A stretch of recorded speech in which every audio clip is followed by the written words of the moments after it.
Thank you everyone for being here. My name is Jennifer Frush, and I am the Executive Director at New Hope Center for Grief Support.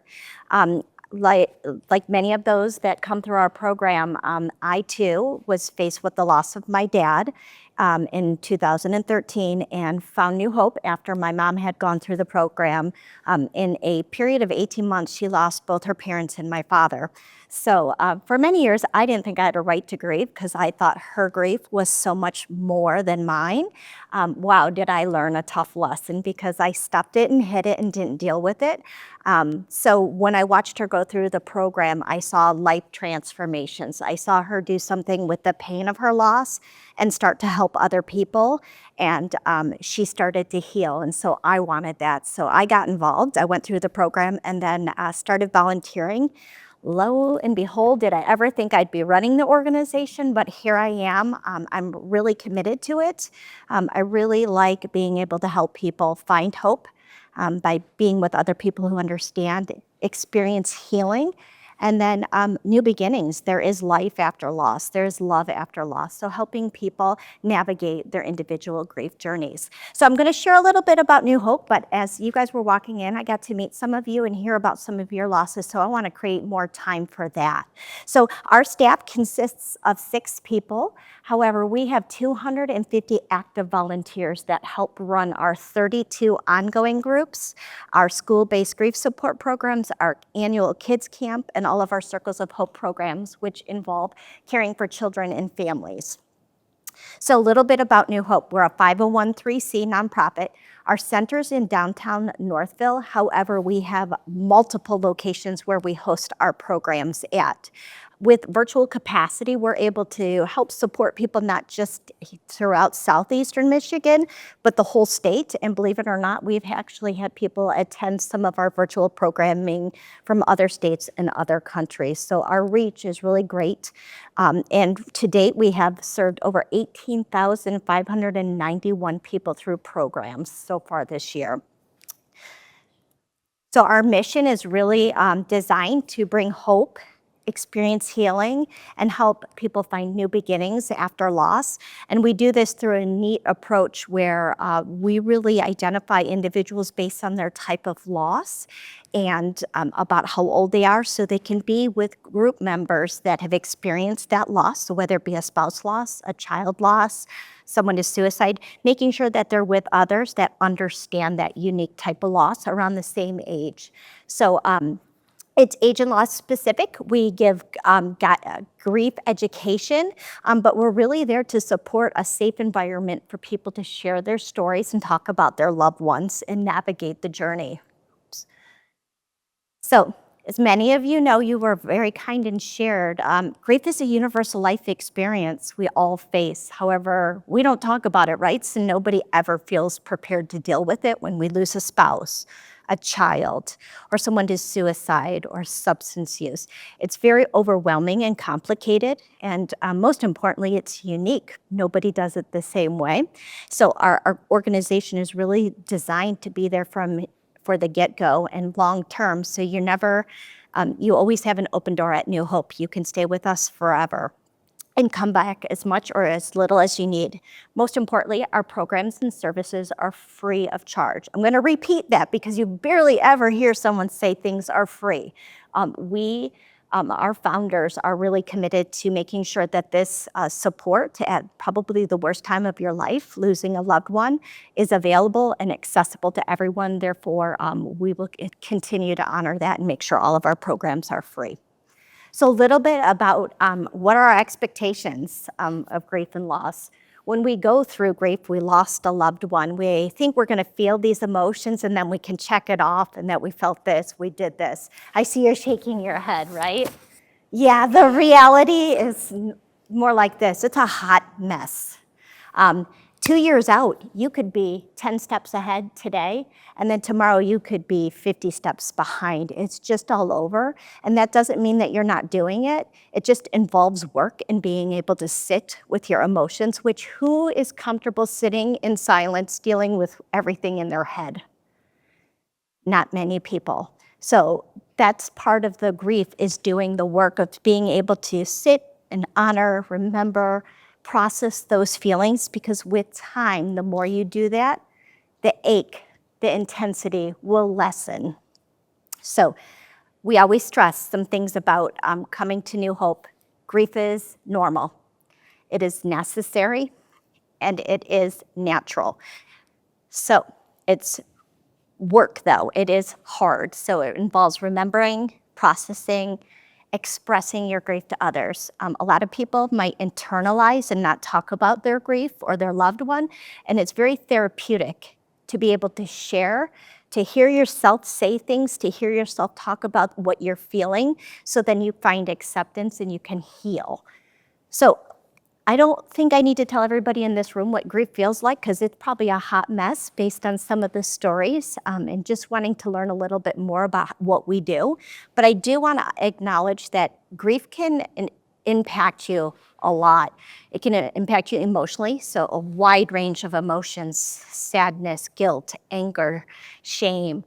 Mentally, it can really impact your brain. Our brain is set up to, when we've hit a certain point of pain, it shuts down and says, stop, I can't feel this anymore.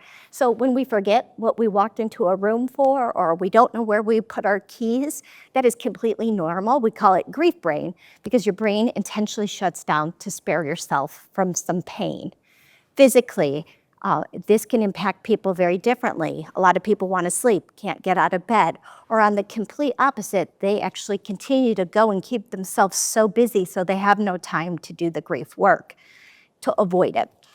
Spiritually, it can impact your faith, your lack of purpose. So we just, acknowledge that that can play a role. And socially, a lot of people either decline or withdraw from social interaction. So these are just things we let people know about, to be aware of. Some things of triggers. You're 2 years out from your loss, you're 5 years out from your loss. I'm 13 years out from my loss, and every time Butterfly Kisses comes on, I cry like a baby, because it's the song my dad and I danced to at my wedding. Another coworker unfortunately lost her dad to suicide at the age of 4. Every day in preschool, they played the TAP song at nap time. Her dad was a police officer, and that was what was played at his funeral. She had no idea why she cried every single day until later on, until she was able to process, oh, it's that doggone song that reminded me of his funeral. So there are things that probably all of you could share, a smell, a sight, a thought, a feeling, a sensation.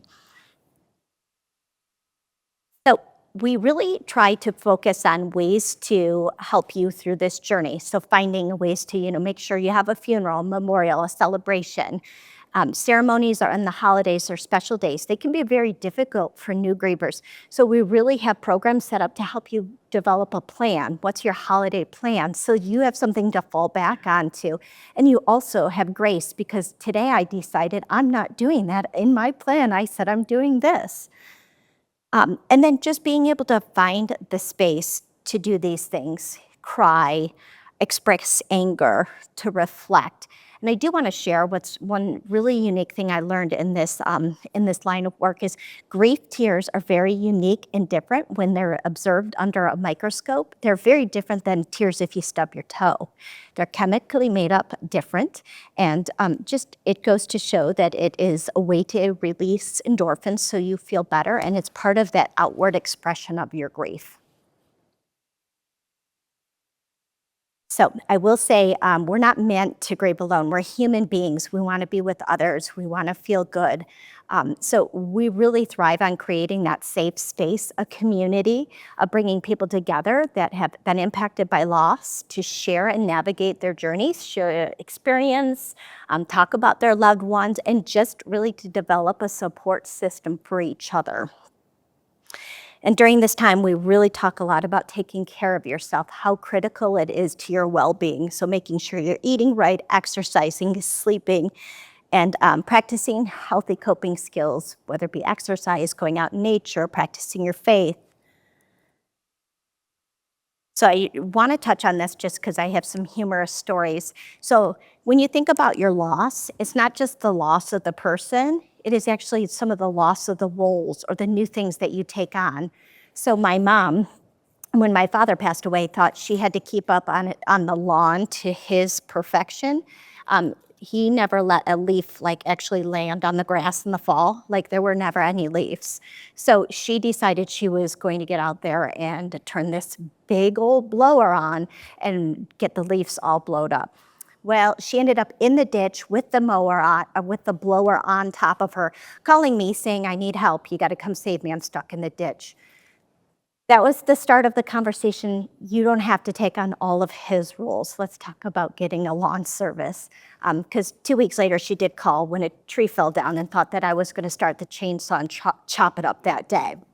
I said, you should have called one of your boys, not your daughter. But so it's just thinking about that those roles change and it can really impact the grief, the relationship, whether there are children in the home, whether you have a support system local. And then just moments. So keep in mind, as adults, you guys grieve, not having your special person at a birthday, at a wedding, at another funeral. Children continuously grieve the same loss over and over and over until the age of 26, and they can only do it based on those developmental stages. So that's a lot of grief for a child. So we really support and design programs to help them throughout their journey as well. So I put some of these cards in here, what to say, what not to say. These are just really neat because sometimes we find ourselves not knowing what to say that will truly bring comfort to someone. And don't worry if you've said some of these what not to says, because most of us have. Your intention is coming from a really good place, but they can be very triggering. So saying something like, I know how you feel, is taking away or like not validating that it's unique to them. They're in a better place. Well, I must be in hell because I'm left behind. So just thinking through some of these things, how they can trigger people, and some what things that you can do are just really finding words to provide comfort. Just saying this has to be so difficult. Please share more about your loved one. Using their name is vital. So when anybody talks to me and says, hey, I want to tell you a story about Henry, I light up because someone remembers him 13 years later. I mean, yes, he died, but he's still part of me and he'll be part of me forever. So giving me space or telling me something about him gives me that opportunity to continue to still share with him. So using their names, giving encouragement, healthy coping skills and habits to better navigate your grief. So things that we talk about are, navigating a work schedule, restricting TV, because that can be very stressful depending on what's going on in the world. Maintaining a healthy diet, getting enough sleep, exercising, mindfulness activities, even going for a walk, writing in a journal, art, and engaging in support groups like New Hope are very vital to the success of your journey. And then also, some people do get stuck in their grief or there is trauma involved in it. So seeking clinical support isn't a bad thing. So just a little bit about New Hope Center for Grief Support. All of you have folders and there's a ton of program information in there. But what I'd welcome is those that are here because they specifically lost someone and are looking for resources, connection, or more. Connect with our office. What we will do is you'll set a time up to connect with Courtney, and she really creates a space for you to share your story, what you're going through. And then she works really hard to find someone within our organization that has experienced the same type of loss around the same age. She'll set up a meeting for the two of you, and then you guys will gather, have that meeting, and then they'll tell you more about the ongoing groups, the upcoming programs. But there's a ton to offer, and we do provide a ton of resources and additional referrals. So just a little bit about New Hope, but I would love if anybody's willing to share what their name is, who you lost, and what their name is, so I can pray over you. Anybody willing to share?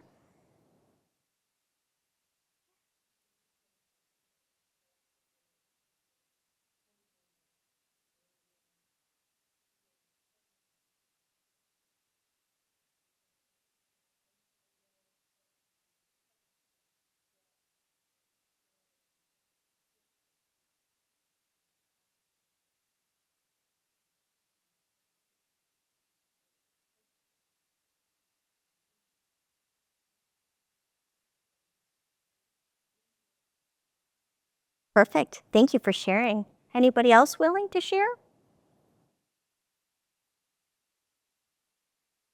Okay, well, I'll be here after if anybody would like to connect. I'd love to get your contact information. I can follow up with you later too and share more information, answer any questions.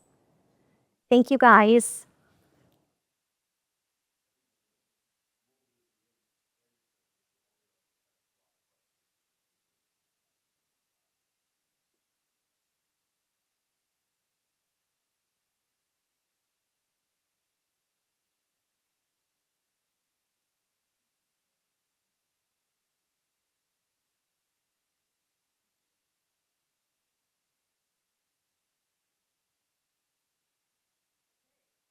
We all did today. And oh, I have this one moment. Yeah, we're recording it, so this intro should be in our archive. Okay, thank you. So I'm Brandy Klustra. I am the founder of the Telephone of the Wind directory. So I'm not a grief coach or counselor, but I'm really happy to say that we have partnered with New Hope. The Telephone of the Wind, our mission is to really provide a healing experience, and I'm going to tell you about that today. Just like all of you in this room today, I experienced grief, and that came with a phone call, the worst phone call ever, from my older sister. And she said, "Dad has fallen, and you better come to Mom's house." And so rushed over to find that my dad was reaching to get an airplane out of a tree for my nephew, and he fell and had a massive heart attack and passed. So, our whole world was turned upside down. It was, the coming days were terrible. But I'm a person that really tries to jump into fix-it mode and, how can I lift spirits of people around me? So I did some grieving research, and I'm going to tell you about that today. Let me make sure I have a grip here. I'm going to try to make 5 years and just go through a 30,000-foot view of how we got to this point today, because I feel so blessed and so lucky that I'm able to be here to share this story with you. And hopefully, as like you mentioned, wind phones are all over the world, and I'm here to help you bring a wind phone to your community if you'd like. We do have some in Canton, which I will touch on. I'm going to talk about how many we've helped with the wind phone directory, as well as some of the great stories that I've received and the really amazing people doing awesome things in their community, and then what you can do. So a little bit about my dad. He was a Renaissance man. He could pretty much do anything. He was in the Air Force in Seattle for many years. Him and my mom lived in Seattle, and then they moved to Michigan, and he was crew chief of maintenance at Republic, which was Northwest, which is now Delta Airlines. So just, he could do anything. And he taught all of us, how to do that, how to think differently. And so when he passed, and you can see the photo on the top right, you could probably guess who I am because I have the name Brandy across my shirt. But that's me and my siblings and my dad. There's a second from the right, of course. And then just below is my dad with his grandkids. But the Telephone of the Wind is very much just an experience. And a lot of what Jennifer talked about is, having that space, a place to talk to the person that has passed. And I'm going to tell you how the Telephone of the Wind has done that for many people. So when I started my grief research, I wanted to better understand how to, take the healthy steps to grieve. I really had no idea. This was my first big loss in my family. So I learned a lot, but there was one simple idea that came across, and that was the wind phone. So I found that there was a gentleman in Seattle, Washington. His name is Corey Dembeck, and he put the first wind phone up in the United States. And Corey put the phone up in Olympia Park because his family friends had lost their daughter, Joelle. She was 4 years old, and of course they lost her way too soon. So they put the phone up in the park for the family to go there and call Joelle and talk to her on a regular basis. I can never tell this story without getting chills because it's so sad. but it really helped that family, having that phone in the middle of the woods, a place to call Joelle on a regular basis. Now, I also learned that the telephone of the wind, it's called the wind phone, originated in Japan. And what you see here is the original wind phone. I'm going to read the description because I think it's so important to really just identify the founder of this great concept. So the wind phone is an unconnected telephone in Japan where visitors can hold one-way conversations with deceased loved ones. The original wind phone was created in Japan by Itaro Sasaki while grieving his cousin who died of cancer. He purchased an old wind phone, he set it in his garden in this phone booth, and after the 2011 tsunami, thousands of people were washed away in the tsunami in 2011. So he opened this phone up to the public. And in the days to come, there was a line of people that wanted to call their family members that had been washed out to sea. So that's where the original wind phone started.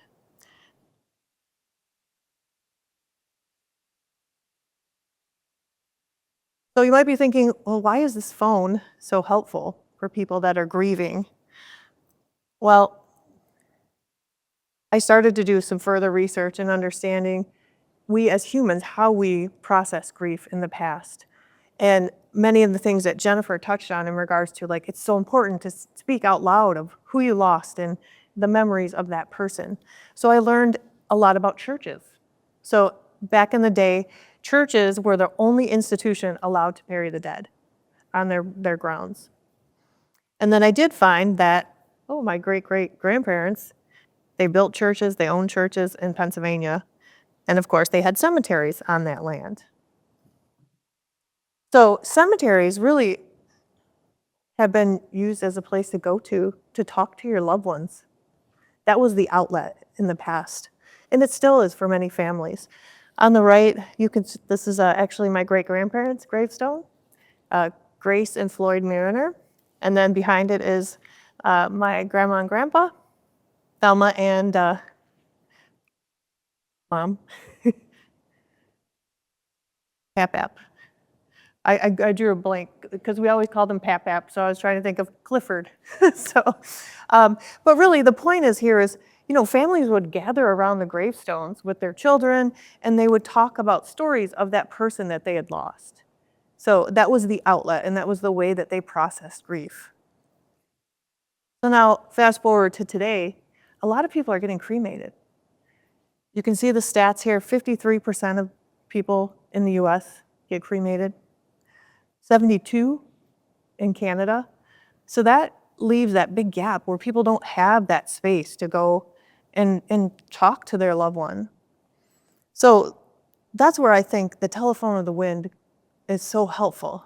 Such a simple concept, put a phone on a tree or put it in a very private place for people to come out and make that phone call. So 5 years ago, I decided I'm going to do this. So we took the simple idea, found an old rotary phone. I just went to Facebook Marketplace, purchased it for $25, put it on a board, made a sign, and the sign said, "This phone is for everyone who has lost a loved one. This phone is an outlet for those who have a message they wish to share with their lost friends and family. It's a phone for memories and saying goodbyes you never got to say." And of course, I dedicated it to my dad. So you can see here kind of the evolution of the phone. The top left photo is my dear childhood friend, Michelle. She had lost both her parents, so we went out to the woods and installed the phone. We had no idea what we were doing. But as the year went on, I got so many messages because I put a QR code on the phone and people could reach out to me. I had a Facebook page where they could share their stories and how they found the phone. And you can see, if you can see on the second to right photo, it's two people with their shadow and they're holding a heart. So they're a little heart shadow because this was a mom and her child who were walking through the woods in Hines Park and they found the phone. And The little boy was 6, and he had just lost his dad. And he said, "Mom, can I call Dad?" And she shared the story with me, and it was like, wow, this is really helping people. And this helped me in grieving. I couldn't help but think, oh my gosh, this is for Dad. And in some way, Dad has his hand in this, and we're helping people. So fast forward 5 years later, you can see the upgraded phone. A lot happened through the years. I had to replace things. But very simple concept. We put this up on Newburgh Lake in Plymouth. And I'm going to share with you, you can go to the Telephone of the Wind website and find where phones are all over the country. So as I mentioned, we had a Telephone of the Wind Facebook page. We still have that. You can go there and see all the different phones installed around the country. We actually have 1,700 followers, which is crazy to me. In the middle there is a screenshot showing the directory. So you can go to the Telephone of the Wind directory and actually see all the different locations. It's similar to Google Maps. So you just put in your zip code and you can find your local Telephone of the Wind. Or you could find out if there's one close. If not, consider putting one up in someone's memory. We did get a lot of coverage in local news over the years. But this, I think, says it all. This is the first video that we received. This actually came through Facebook. And this is a local resident. He was just walking, as he always does, down the path in Hines Park, and he came across the Telephone of the Wind. So I'm going to share, oh goodness, this video. Might not be able to share the video.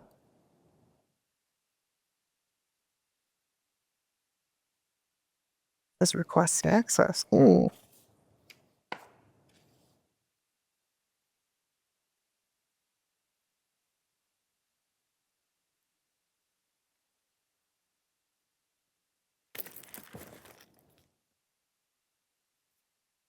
We might have to come back to this. It's essentially Chris Boding, a really great guy, lives in Canton. He's actually a mailman. He found the Telephone of the Wind as he was walking down the path, and he made a phone to his daughter, Shay, and he recorded the whole thing. And it was absolutely precious because he said, "Oh my goodness, you're kidding me. There's a telephone on a tree. You think I'm not going to make a phone call?" And so he recorded himself calling his daughter, Shay. He picks up the receiver, dials her phone number. He's like, "I'll never forget her phone number." And he says, "Shay, I miss you. I can never say goodbye." And he got it, and he sent me this video. So it was beautiful. It's moments like that that just make me think, wow, this is doing so much in the community. And I could share hundreds of stories. Those were 2 very special stories.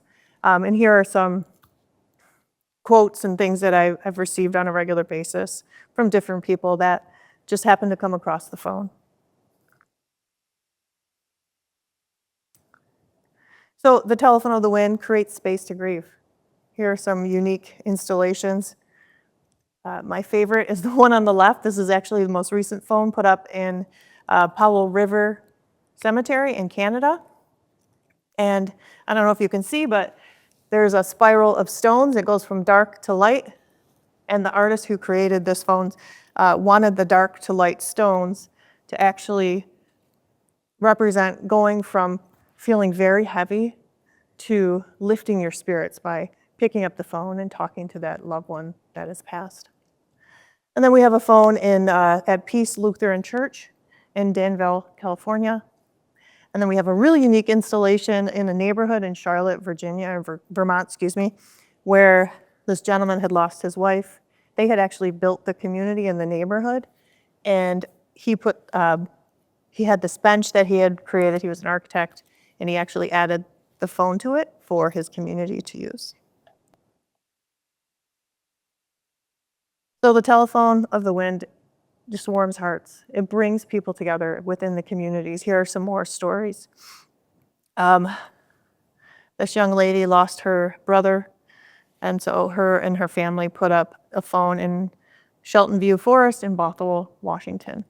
And then you can see some other communities that have come together. There was one in Pittsburgh, PA, where it's a really great story. This couple lost their daughter and they started the Positive Painting Project, and part of that was the Telephone of the Wind. How am I doing on time? Okay. So again, the Telephone of the Wind brings so many people together. It's really simple. Often a church or a hospice center or a cemetery or just local community park, people have come together and they find a carpenter that will help them make the housing for the phone. Often you can get the phones donated. I do have phones that if anyone here wants to put out a phone, I have about 4 that you could have. But the top left photo, this is actually a phone on the top of a mountain. It was for the man on the right for his brother. On the next photo is a hospice center in Austin, Texas. And then the bottom left is a couple that lost their son, and they put the phone up in memory of him. And that is actually in Washington as well. And then the one on the right, that's in Coeur d'Alene, Idaho, at another hospice center. So again, so many people just doing really amazing things in their community, and the phone has helped. Okay, so what can you do? Well, I did bring a how-to guide if you're interested in putting a phone up in someone's memory. I'm happy to help in regards to getting the resources. Often if you're putting up a phone in a local park, you do have to get approval. So I can help you with letters and templates to reach out to people. Good morning. Also, I've found a sign manufacturer that is donating signs. If anyone is interested in the sign, we found through the years that some of the toughest things is getting that sign created. So we have a sign that a sign manufacturer is donating for the Telephone of the Wind.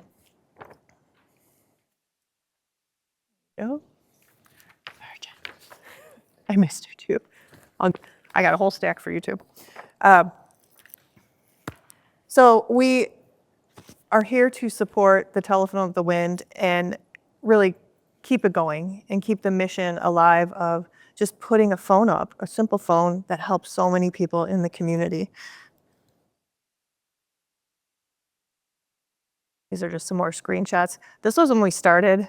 You could see the dots all represent locations, if you can see those. We have a lot more. So if you want to connect with the Telephone of the Wind, we have the Facebook page, again, where you can see different stories on a regular basis of new phones going up. We also do blogs where we talk about the specific person and how each of the phones were put up and people within the community who was involved. And if you have any questions, feel free to reach out to me at info@thetelephonofthewind.com. And I always like to point out the 2 things that I've learned in the past 5 years, and something that was so simple that I did in my dad's memory has helped so many. But it's so important to understand that each person's grief is unique as your fingerprints. And really believe in something bigger than yourself. There's so much more here. That's my belief. But the phone has really reinforced that through the years. So that's what I have today on the Telephone of the Wind. Thank you for your time. Any questions? I'll start off with questions. Just first, Yes. if we're in Canton here, are there Telephone of the Wind here in town? Yes. I can't believe I missed that. It's okay. Thank you. Well, I'm here. So we do have the Telephone of the Wind in Canton here off of Ridge Road and Ford, Zibwees Park, Nature Center. So that was just put up 2 weeks ago. And if you go to the Telephone of the Wind, the website, you can actually see where to walk on the path, because there are a few paths in that nature center. We also have the original one that I had mentioned here is on Newburgh Lake, so within Hines Park. So again, you can go to the Telephone of the Wind website and you can see exactly where that's at. But it's essentially, let's see, if you were to take Haggerty to Hines Park, go right, and it's just past the 275 overpass. There's a really nice trail there. Good question. Thank you. Let's open it up to questions for both our speakers. If you have anything you'd like to ask or share, now's the time.